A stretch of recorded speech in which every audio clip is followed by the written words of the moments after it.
નમસ્કાર વિદ્યાર્થી મિત્રો, હું અંકિત પ્રજાપતિ જીનિયસ સ્કૂલ વતી આપનું હાર્દિક સ્વાગત કરું છું. મિત્રો, ગયા વિડીયોની અંદર આપણે ચેપ્ટર 1 આપણી આસપાસમાં દ્રવ્ય એ ભણી ગયા. હવે આપણે પાંચમું ચેપ્ટર ચાલુ કરીએ છીએ, સજીવનો પાયાનો એકમ કોષ. મિત્રો, હવે આપણે કોષ વિશે થોડું ઘણું અગાઉના ધોરણોની અંદર ભણી ગયા છીએ. આપણને બધાને ખબર છે કોષ એ શું છે. તો મિત્રો, હવે થોડુંક આપણે એનાથી આગળ ભણવાનું છે. મિત્રો, વનસ્પતિ કોષ અને પ્રાણી કોષની આકૃતિ પણ આપણે અગાઉના ધોરણની અંદર જોઈ ગયા છીએ. તો મિત્રો, આ 9મા ધોરણની અંદર આપણે થોડુંક એનાથી આગળ વધવાનું છે અને આ જે કોષ છે એ કોષની શોધ કોણે કરી, હવે એ કોષ દેખાય છે કેવું, બંધારણ કેવું છે, એ કોષની અંદર ક્રિયાઓ કઈ રીતે થાય છે, એની અંદર શું આવેલું છે, તો એના બધા વિશે આપણે ડિટેલની અંદર અભ્યાસ કરવાનું છે. બરાબર? તો મિત્રો, આપણે ચાલુ કરીએ. સૌપ્રથમ કોષની શોધ કોણે કરી? તો મિત્રો, રોબર્ટ હુક નામના વૈજ્ઞાનિકે. કયો વૈજ્ઞાનિક તમારે યાદ રાખવાનું છે, તમારો પ્રશ્ન પણ પૂછાય છે. કયો વૈજ્ઞાનિકે કોષની શોધ કરી હતી? તો રોબર્ટ હુક. રોબર્ટ હુક નામના વૈજ્ઞાનિકે શું કર્યું? તો ઓક વૃક્ષ, એટલે ઓક વૃક્ષ છે તો એ વૃક્ષમાંથી બોટલનો જે બૂચ હોય, કાચની બોટલ હોય ને, એનું જે બૂચ હોય એ બૂચની છાલનો અભ્યાસ કર્યો. એ બૂચની છાલનો અભ્યાસ શામાં કર્યો? તો માઇક્રોસ્કોપની અંદર. એને સ્વયં પોતાનું સૂક્ષ્મદર્શક યંત્ર બનાવ્યું અને એ સૂક્ષ્મદર્શક યંત્રની અંદર એને અભ્યાસ કર્યો. તેને આવી રચનાઓ જોવા, ખાનાઓ હોય, જેમ કે પેલો મધપૂડો હોય એ મધપૂડા જેવી રચના એને આની અંદર જોવા મળી. તો આ જે મધપૂડા જેવી રચના જે છે, બરાબર, આજના નાના ખાના તમને દેખાય છે, તો એ ખાનાને શું નામ આપ્યું? કોષ નામ આપ્યું. શું નામ આપ્યું? કોષ, એટલે કે સેલ. બરાબર? હવે આ જે શબ્દ છે એ ક્યાંનો શબ્દ છે? તો લેટિન ભાષાનો શબ્દ છે. કયો? લેટિન ભાષાનો શબ્દ છે. તો લેટિન ભાષા અનુસાર આ જે કોષ છે અથવા તો સેલ, એનું મીનિંગ શું થાય? ખાલી ઓરડો. શું થાય? ખાલી ઓરડો. આવો અર્થ થાય. મિત્રો, આ જે ઘટના છે ને એ આપણને અર્થહીન લાગતી હોય, આની કોઈ જરૂર ના એવું લાગતું હોય, પણ આ જે રચના છે, બરાબર, આ જે કોષ શબ્દ છે, આ જે રચના છે એ આપણે જીવવિજ્ઞાનની અંદર ખૂબ જ અગત્યનો ભાગ ભજવે છે. હવે આ જે સજીવો છે, તો સજીવોની અંદર નાના નાના એકમો આવેલા છે. પ્રત્યેક સજીવો હોય તો ભિન્ન ભિન્ન સજીવોની અંદર નાના નાના એકમો આવેલા છે. તો આ જે એકમો છે ને એને શું કહેવાય છે? કોષ કહેવાય છે.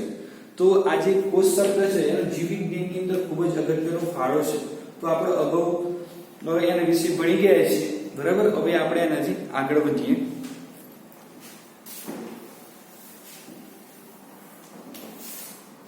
હવે જોઈએ આપણે કે સજીવો શાના બનેલા છે. સજીવો શાના બનેલા છે? મિત્રો, આપણને ખબર છે કે આપણે સામાન્ય રીતે કોઈ પણ સજીવને જોઈએ તો આપણને કેવું લાગે કે ભાઈ સજીવ, ધારો કે કોઈ માણસ હોય તો માણસને જોઈએ છીએ તો આપણને શું દેખાય છે? એની અંદર મોં દેખાય છે, અને હાથ દેખાય છે, પગ દેખાય છે. પરંતુ આપણે જો ડિટેલની અંદર અભ્યાસ કરીએ તો ખરેખર એ સજીવો શાના બનેલા છે? તો નાના નાના એકમોના બનેલા છે. તો એ એકમોને શું કહેવામાં આવે છે? કોષ કહેવામાં આવે છે. બરાબર? હવે ધારો કે ડુંગળી છે તો એ પણ એક પ્રકારનું સજીવ જ છે. બરાબર? હવે આ જે એ ડુંગળી છે, એ ડુંગળીની છાલ હોય, એ છાલની નીચેથી આપણે એક વાડ જેટલો પાતળો છેદ લઈ લઈશું અને એની સ્લાઇડ બનાવીશું. શું બનાવીશું? એની સ્લાઇડ બનાવીશું. તો એ સ્લાઇડ ઉપર પાણીનું ટપકું મૂકીશું અને એની અંદર એ પાતળો છેદ આપણે મૂકીશું અને આને કવર સ્લીપ વડે ઢાંકી દઈશું. અને આ જ સ્લાઇડનું આપણે માઇક્રોસ્કોપની અંદર જો અભ્યાસ કરીએ તો સરસ મજાની રચનાઓ આપણને જોવા મળશે. તો કેવી રચનાઓ જોવા મળશે? આવી રચનાઓ જોવા મળશે.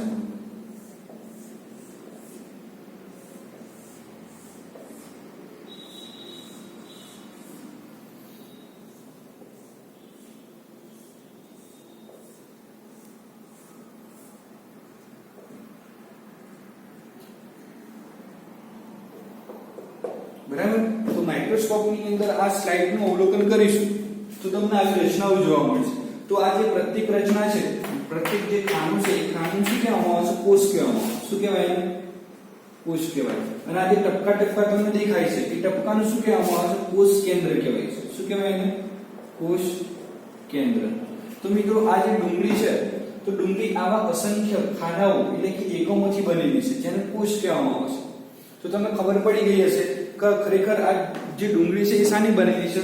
કોષની બનેલી છે. એનો પાયાનો એકમ કયો? તો કોષ. જેમાં દિવાલ છે તો એ દિવાલનો પાયાનો એકમ કયો કહેવાય? તો ઈંટ કહેવાય. ઘણી બધી ઈંટો ભેગી થઈ અને શું બન્યું? આ દિવાલ બની. એ જ રીતે આ જે ડુંગળી છે તો ડુંગળીની અંદર અસંખ્ય આવા નાના એકમો છે. એ નાના એકમો પરસ્પર એકબીજા સાથે જોડાઈને શાની રચના કરે છે? ડુંગળીના કંદની રચના કરે છે. બરાબર મિત્રો? પછી બીજું તો આ જે ડુંગળી છે, હવે ડુંગળીનું કદ નાનું હોય કે મોટું હોય એના સાથે એને કોઈ લેવા દેવા નથી. ગમે તેવી ડુંગળી હોય, તમે બીજી કોઈ ડુંગળીના કંદમાંથી છેદ કરશો તો પણ તમને અંદર આ રચના જોવા મળશે. તો આના પરથી શું સાબિત કરી શકાય કે પ્રત્યક્ષ જીવ ડુંગળીને પણ બીજા આપણી આજુબાજુ જેટલા પણ જીવજંતુઓ છે, જેટલા પણ સજીવો આપણને દેખાય છે, બધા શાના બનેલા છે? કોષના બનેલા છે. એટલે કે નાના નાના એકમોના બનેલા છે. આજે તમને એકમો દેખાય છે એ નાના એકમોના બનેલા છે, જેને આપણે શું કહીએ છીએ? કોષ કહીએ છીએ. તો મિત્રો આપણે થોડુંક આગળ વધીએ કોષ વિશે. તો હવે આ જે સજીવો છે, સજીવો આપણને ભિન્ન દેખાય છે. હવે આના પરથી શું સાબિત કરી શકાય? તો બધા સજીવો કોષના બનેલા છે. તો પછી આ બધા સજીવો આપણને ભિન્ન ભિન્ન કેમ દેખાય છે? ભિન્ન એટલે કે જુદા જુદા કેમ દેખાય છે? હવે એની અંદર પાછા બે પ્રકાર છે. કોષના એની અંદર આ જે શરીર છે એ શરીર રચનાના પાછા બે પ્રકાર છે. એક કોષીય સજીવો અને બહુકોષીય સજીવો. આપણે સમજીએ એના વિશે.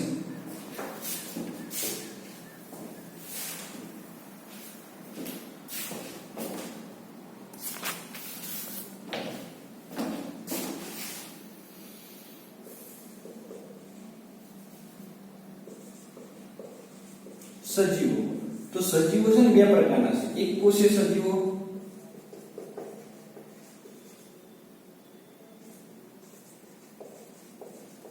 અને બીજા છે બહુકોષીય સજીવો.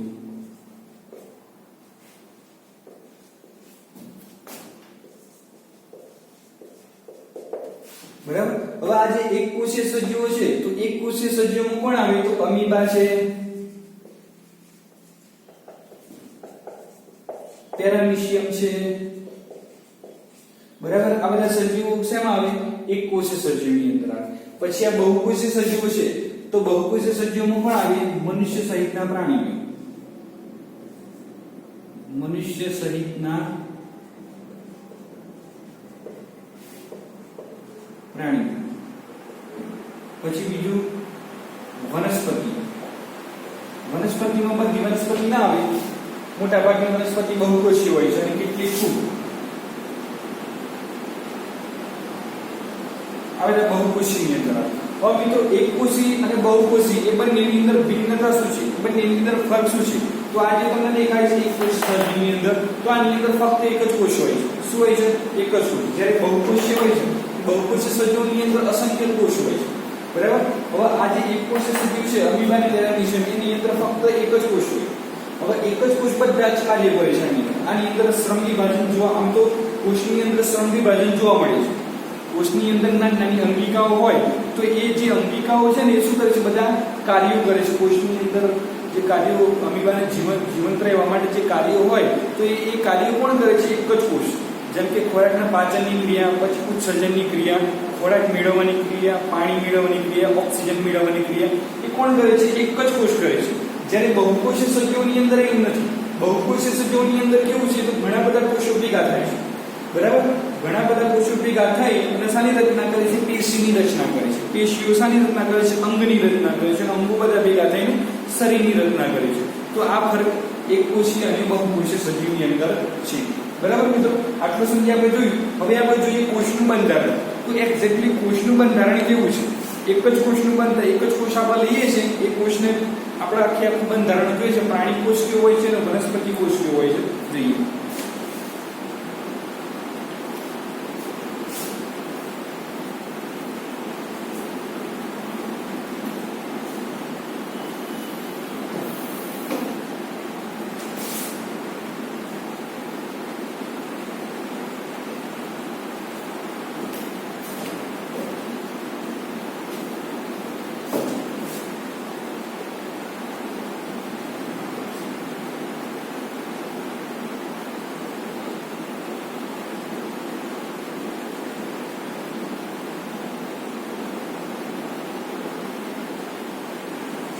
જો મિત્રો હવે કોષનું બંધારણીય આયોજન. તો આ જે કોષ છે તો એ કોષની અંદર શું હોય છે? એ કોષ કેવો દેખાય છે? તો જુઓ, આપણે એની આકૃતિ દોરવાનો પ્રયત્ન કરીશું.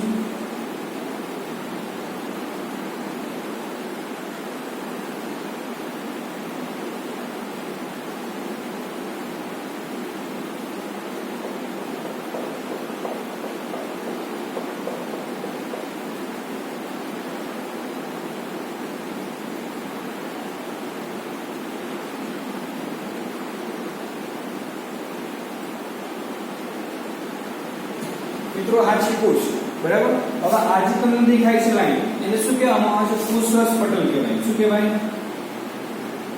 કોષરસ પટલ. આ 12મું આવરણ છે. કયું આવરણ છે? 12મું આવરણ. પછી આ જે તમને દેખાય છે ગોળાકાર, એ ગોળાકારને શું કહેવામાં આવે છે? કોષ કેન્દ્ર કહેવાય. શું કહેવાય? કોષ કેન્દ્ર. પછી આ જે ટપકા ટપકા દેખાય છે નાના નાના રાઉન્ડ, એ શું છે? અંગિકાઓ છે. શું કહેવાય એને? અંગિકાઓ, બરાબર. અને આ જે છે કોષ કેન્દ્ર અને અંગિકાઓ સિવાયનો આ જે વિસ્તાર છે એ વિસ્તારની અંદર ઘટ પ્રવાહી જેવું દ્રાવણ હોય છે, તેને શું કહેવામાં આવે છે? કોષરસ કહેવાય. શું કહેવાય? કોષરસ કહેવાય. બરાબર મિત્રો, ખબર પડી ગઈ? આ જે કોષ છે તો કોષની અંદર સૌથી બહારનું આવરણ કયું? તો કોષરસ પટલ.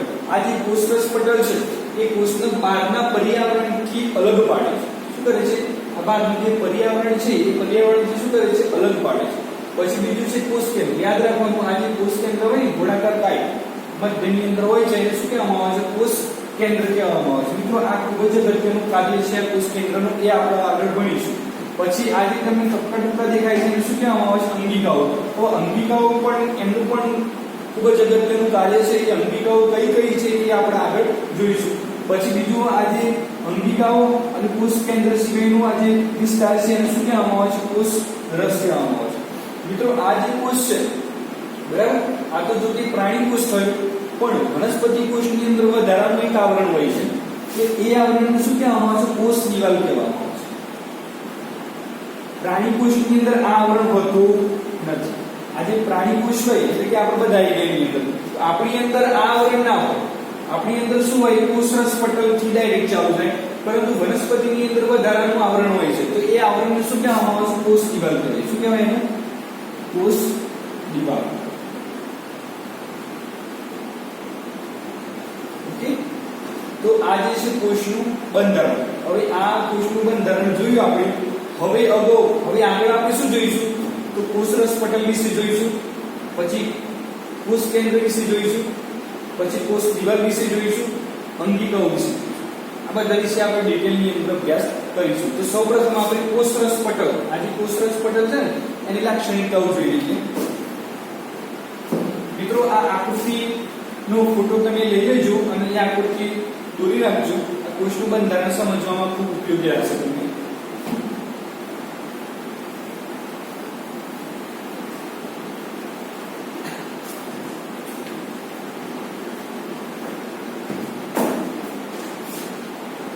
જોઈએ આપણે કોષ રસ પટલ.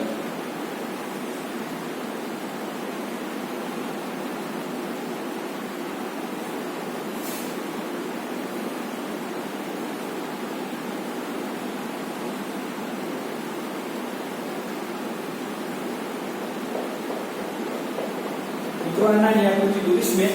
હવે તમને કોષનું બંધારણ જણાવ્યું તો એમાં સૌથી બહારનું આવરણ કયું હતું? કોષરસ પટલ.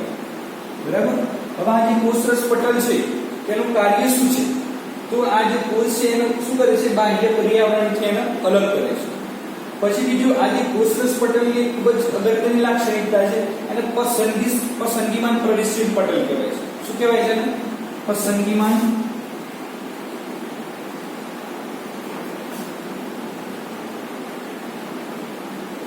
પ્રવેશશીલ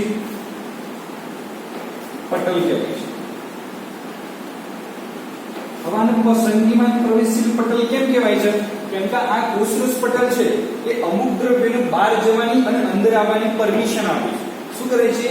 આ કોષની અંદર જે અમુક દ્રવ્ય હોય એ દ્રવ્યને બહાર નીકળવાની અને બહારના જે દ્રવ્ય છે એને અંદર આવવાની પરમિશન આપે છે.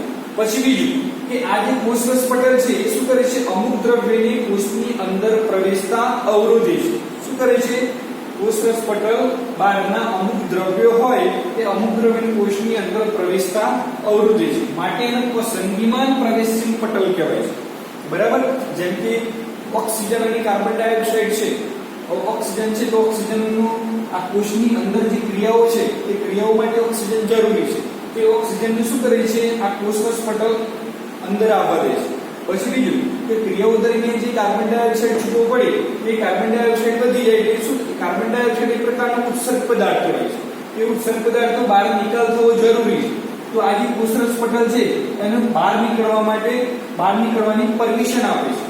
બરાબર. પછી બીજું કે પાણી હોય તો જો પાણીને શું કરે છે, થોડુંક જ પાણી કોષની અંદર પ્રવેશવા દે છે. વધારાનું પાણી કોષની અંદર પ્રવેશવા દેતું નથી. જો વધારાનું પાણી કોષની અંદર પ્રવેશી જાય તો શું થાય, કોષ ફૂલે અને ફાટી જાય. માટે અમુક થોડુંક જ પાણી કોષની અંદર પ્રવેશવા દે છે.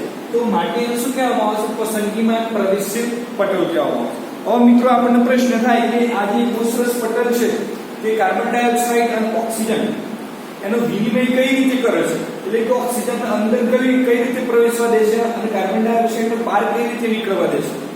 તો એના માટે આ જે કોષરસ પટલ છે એ ક્રિયા કરે છે જેને પ્રસરણની ક્રિયા કહેવામાં આવે છે. કઈ ક્રિયા, પ્રસરણની ક્રિયા. આ જે પ્રસરણની ક્રિયા દ્વારા કાર્બન ડાયોક્સાઇડ અને ઓક્સિજન જેવા દ્રવ્યોનું વિનિમય આ કોષની અંદર થઈ શકે છે. અપ્રસરણની ક્રિયાની અંદર શું છે, તો એક વસ્તુ ખાસ યાદ રાખવાનું, તો પ્રસરણની ક્રિયાની અંદર આ જે દ્રવ્ય છે એ પોતાના વધુ સંકેન્દ્રણ વાળા વિસ્તારથી ઓછા સંકેન્દ્રણ વાળા વિસ્તાર તરફ ગતિ કરે છે. યાદ રાખવાનું, દ્રવ્ય પોતાના વધુ સંકેન્દ્રણ વાળા વિસ્તાર તરફ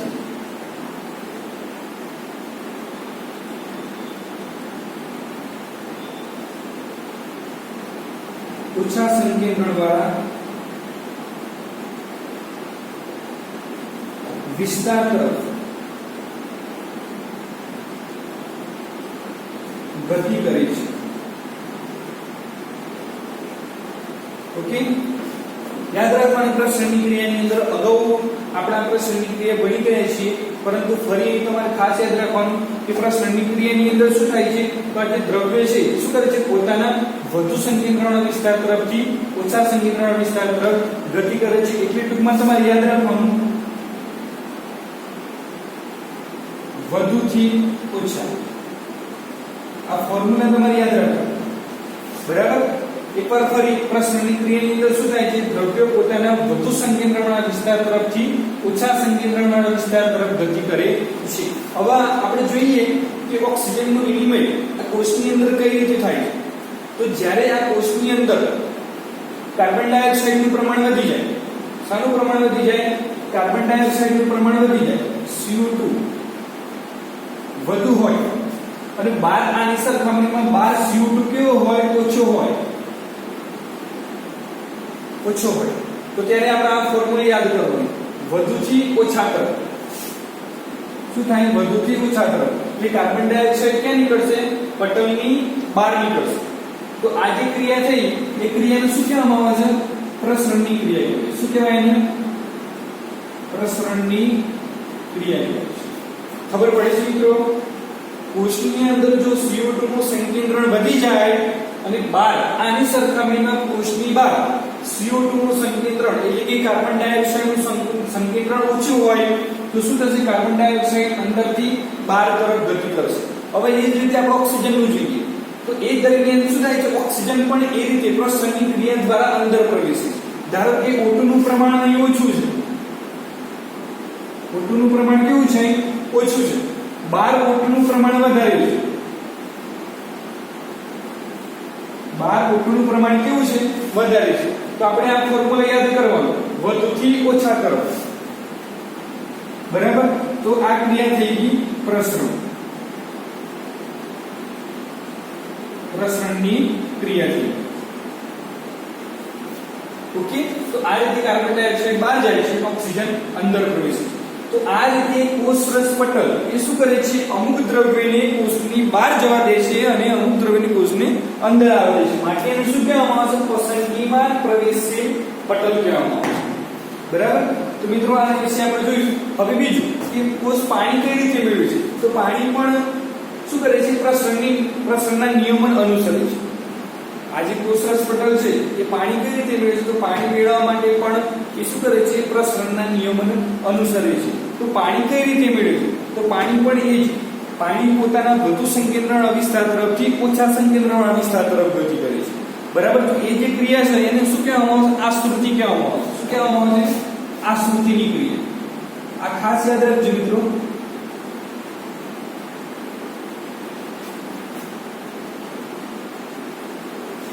જોઈએ આપણે વિગતે આશ્રુતિની ક્રિયા.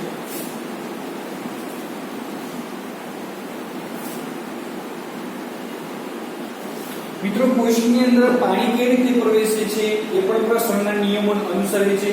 તો કોષની અંદર પાણી શું કરે છે, પોતાના, યાદ રાખજો, વધુ સંકેન્દ્રણ વાળા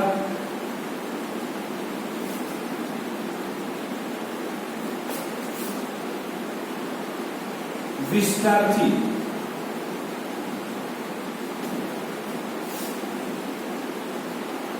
ઓછા સંકેન્દ્રણ વાળા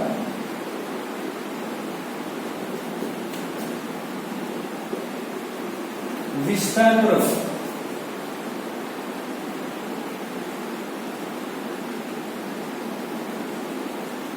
ગતિ કરે છે. શું કરે છે, પાણી પોતાના વધુ સંકેન્દ્રના વિસ્તારથી ઓછા સંકેન્દ્રના વિસ્તાર તરફ ગતિ કરે છે. તો આ જે ક્રિયા છે એ ક્રિયાને શું કહેવામાં આવે છે, આશ્રુતિ અથવા તો અભિસરણ કહેવામાં આવે છે.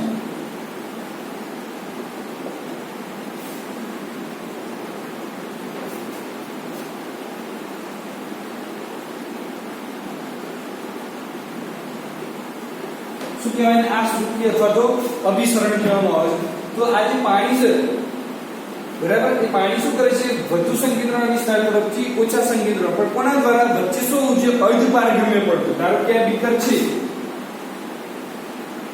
બરાબર, વચ્ચે અર્ધપારગમ્ય પડતું છે અથવા તો એને અર્ધ પ્રવેશશીલ પટલ પણ કહી શકાય. શું કહી શકાય, અર્ધ પ્રવેશશીલ પટલ.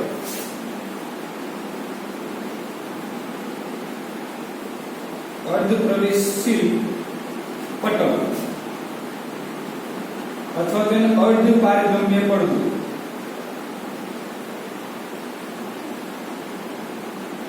પડદો પણ કહી શકાય. હવે તમને એક સિમ્પલી સમજાવી દઉં કે આ જે બીકર છે એ બીકરની અંદર આપણે આ બાજુ મીઠાનું દ્રાવણ લીધું છે. શાનું દ્રાવણ લીધું છે, મીઠાનું દ્રાવણ. અને આ બાજુ પાણી છે. શું છે, આ બાજુ પાણી છે. મિત્રો ખાસ ધ્યાન આપજો, આ પાણી છે આ બાજુ અને આ બાજુ શું છે, મીઠું પ્લસ પાણી. મિત્રો આ સમજશો તો તમને આગળ ખબર પડશે. આ નહીં સમજો, આમાં સમજ નહીં પડે ત્યાં સુધી આગળ સમજણ પડશે નહીં. એટલે આ ખાસ ધ્યાન આપજો. આ વચ્ચે અર્ધ પ્રવેશશીલ પટલ અથવા તો અર્ધ પારગમ્ય પડદો છે. આ સાઈડ આ બાજુ શું મૂકે છે, મીઠું પ્લસ પાણી. આ બાજુ શું રાખ્યું છે, ફક્ત પાણી રાખ્યું છે. શું રાખ્યું છે, પાણી. હવે એ તમારે એક વસ્તુ યાદ રાખવાની, આ નિયમ આપણે યાદ રાખવાનો છે કે પાણી પોતાના વધુ સંકેન્દ્રવાળા વિસ્તાર, એટલે આ બંને જે દ્રાવણ છે એ દ્રાવણની અંદર પાણીનું સંકેન્દ્રણ તમને ક્યાં વધારે જોવા મળે છે, તો આ સાઈડ. કેમ કે આ સાઈડ ફક્ત અને ફક્ત પાણી છે, એટલે પાણીનું સંકેન્દ્રણ કેવું છે, આ સાઈડ વધારે છે. બરાબર, પાણીનું સંકેન્દ્રણ કેવું છે, વધારે છે. પાણીનું સંકેન્દ્રણ વધારે છે એટલા માટે દ્રાવણ કેવું છે, મંદ છે. દ્રાવણ મંદ છે. યાદ રાખજો, પાણીનું સંકેન્દ્ર આની અંદર વધારે છે માટે દ્રાવણ કેવું છે, મંદ છે. હવે બીજી સાઈડ આપણે જોઈએ તો બીજી સાઈડ શું છે, મીઠું પ્લસ પાણી 50-50% છે. તો અહીં પાણીનું સંકેન્દ્રણ કેવું છે, ઓછું છે. કેવું છે, ઓછું. પરંતુ દ્રાવણ કેવું છે, સંકેન્દ્રિત દ્રાવણ છે. કેવું છે, સંકેન્દ્રિત. બરાબર, આ મંદ દ્રાવણ છે અને આ સંકેન્દ્રિત એટલે કે વધારે સાંદ્રતા વાળું દ્રાવણ છે.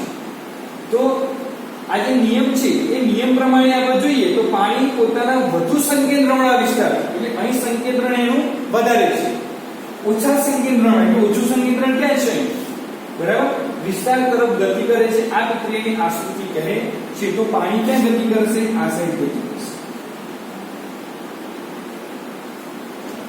ખબર પડે છે? બસ આટલું તમારે સમજવાનું છે. આનો ફોટો લેવો તો લઈ લેજો બરાબર. આટલું સમજજો, આકૃતિ બરાબર જોજો. આકૃતિ સમજશો તો આગળના વિભાગમાં તમને ખબર પડશે, નહીં તો ખબર પડે નહીં.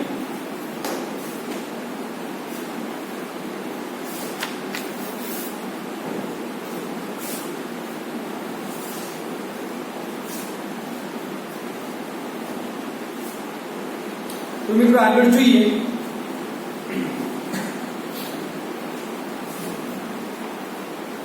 હવે આ જે કોષ છે વનસ્પતિ કોષ અથવા તો પ્રાણી કોષ એને શર્કરાના દ્રાવણ, શર્કરાનું દ્રાવણ એટલે તમને ખબર હશે ખાંડવાળું દ્રાવણ અથવા તો ગળ્યું જે પદાર્થ હોય ગોળવાળું દ્રાવણ, ખાંડવાળું દ્રાવણ એટલે કેવું દ્રાવણ કહેવાય? શર્કરાવાળું દ્રાવણ કહેવાય. તો આ શર્કરાના દ્રાવણની અંદર ધારો કે આ શર્કરાનું દ્રાવણ છે,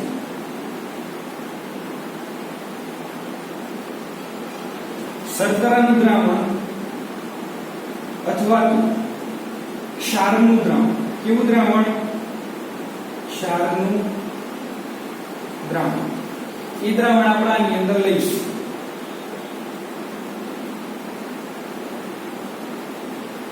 હવે શર્કરાનું દ્રાવણ એટલે તમને ખબર પડી કે ક્ષારનું દ્રાવણ કે એની અંદર મીઠું, મીઠું એ એક પ્રકારનું ક્ષાર છે બરાબર છે. ગમે તે દ્રાવણ આપણે લઈ શકીએ.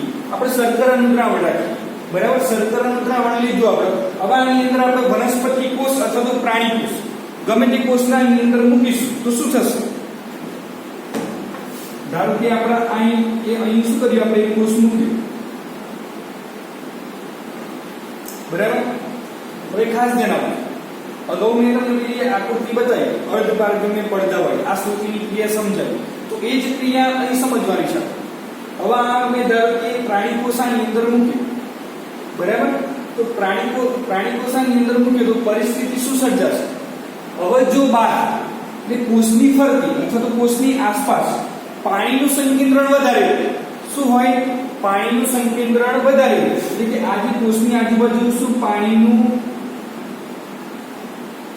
સંકેન્દ્રણ વધારે અને કોષની અંદર પાણીનું સંકેન્દ્રણ કેવું? ઓછું. પાણીનું સંકેન્દ્રણ ઓછું. અહીં પાણીનું સંકેન્દ્રણ વધારે હોય અને કોષની અંદર પાણીનું સંકેન્દ્રણ ઓછું હોય એટલે આ જે દ્રાવણ છે એ દ્રાવણ કેવું થશે? કોષની આજુબાજુનું દ્રાવણ એ મંદ થશે. કેવું થશે? મંદ થશે. અને અહીં પાણીનું સંકેન્દ્રણ કેવું છે? ઓછું છે. કોષની અંદર પાણીનું સંકેન્દ્રણ કેવું છે? ઓછું છે. માટે ત્યાં દ્રાવણ કેવું થશે? સંકેન્દ્રિત દ્રાવણ થશે. તો આ શ્રુતિના નિયમ અનુસાર આની અંદર શું પરિસ્થિતિ સર્જાશે તમે વિચારો. આ શ્રુતિની ક્રિયા દ્વારા આની અંદર શું પરિસ્થિતિ સર્જાશે એ તમે વિચારો. ચોક્કસથી તમારો જવાબ હશે તો પાણી શું કરે છે? કોષની અંદર પ્રવેશે. શું થાય છે? કોષની અંદર પ્રવેશે. કેમ અંદર પ્રવેશે? આ શ્રુતિનો નિયમ આપણને શું કહે છે કે પાણી પોતાના વધારે સંકેન્દ્રવાળા વિસ્તાર તરફથી ઓછા સંકેન્દ્રવાળા વિસ્તાર તરફ ગતિ કરે છે. એટલે આજે પાણી ક્યાં પ્રવેશ કરે છે? કોષની અંદર પ્રવેશ કરે છે. ક્યાં પ્રવેશ કરે છે? કોષની અંદર.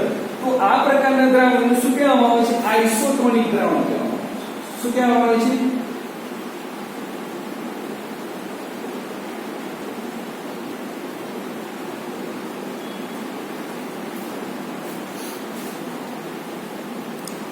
સોરી મિત્રો, અહીં મિસ્ટેક થઈ છે. આપણે હાઇપોટોનિક દ્રાવણ. શું કહેવાય એને?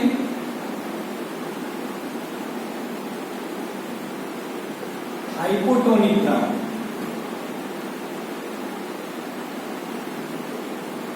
અથવા તો એને શું કહેવાય? અધોસાંદ્ર દ્રાવણ.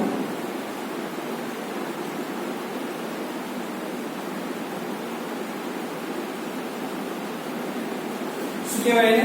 અધોસાંદ્ર દ્રાવણ. હવે બીજી પરિસ્થિતિ જોઈએ આપણે. હવે આ જે દ્રાવણ છે એની અંદર આપણે શું કરવાનું છે કે અહીં જે પાણીનું સંકેન્દ્રણ છે એટલું જ પાણીનું સંકેન્દ્રણ કોષની અંદર છે.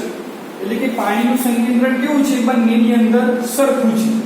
બંનેની અંદર પાણીનું સંકેન્દ્રણ કેવું છે? સરખું છે. તો શું થશે? પાણી કોષની અંદર તો પ્રવેશે, પણ જેટલું પાણી કોષની અંદર પ્રવેશે છે એટલું જ પાણી કોષની શું થાય છે? બહાર નીકળે છે.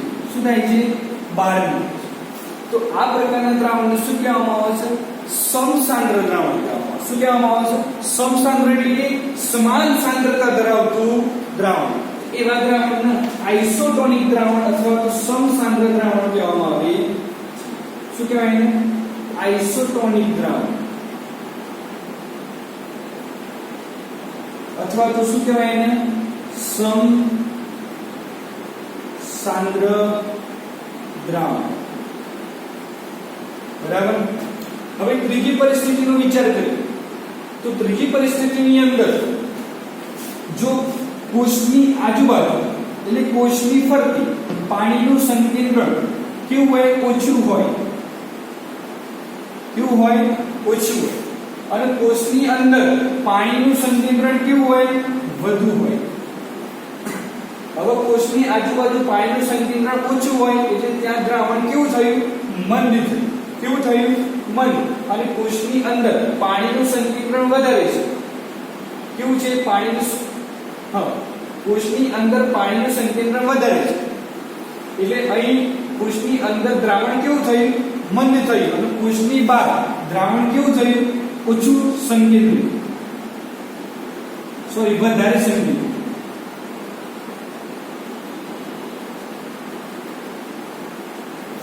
બરાબર. જ્યારે કોષની અંદરનું દ્રાવણ કેવું થશે? ઓછું સંકેન્દ્રિત એટલે કે મંદ થશે. તો શું થશે? પાણી વધુ સંકેન્દ્રણથી ઓછા સંકેન્દ્રણ તરફ ગતિ કરશે. હવે વધુ સંકેન્દ્રણથી ઓછા સંકેન્દ્રણ તરફ ગતિ કરે એટલે શું થાય? પાણી કોષની બહાર નીકળે છે. અને પાણી કોષની બહાર નીકળે એટલે કોષ શું થાય છે? છીગડાઈ જાય છે. તો આ પ્રકારના દ્રાવણને શું